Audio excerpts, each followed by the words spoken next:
मी इरफान साटविलकर, उपसरपंच नांदगाव. हायवेच्या प्रलंबित कामाबाबत आता 15 दिवसापूर्वीच त्यांनी जे खड्डे भरले आहे नांदगाव ब्रिज खाली, ते 15 दिवसातच पावसाच्या पाण्यामुळे वाहून गेले. या खड्ड्यांना जर गणेश 15 ऑगस्टपूर्वी केले नाही तर 15 ऑगस्टला आम्ही तिथे वृक्षारोपण करू, ह्याची हायवे प्राधिकरणाने नोंद घ्यावी. आणि गणेश चतुर्थीला येणाऱ्या गणेश भक्तांना त्रास होणार नाही याची दखल घ्यावी. आणि जे काही स्ट्रीट लाईटचे प्रॉब्लेम आहेत ते कित्येक दिवस ऑटो ब्रिजवरती लाईट नव्हती, 2 महिने झाले लाईट नव्हती.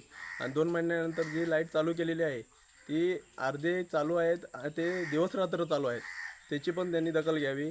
व नांदगाव ब्रिजवरती सर्व्हिस लाईट जी अर्धी चालू आहे अर्धी बंद आहे त्याची पण त्यांनी गणेश चतुर्थीपूर्वी दक्षता घेऊन काम पूर्ण करावे.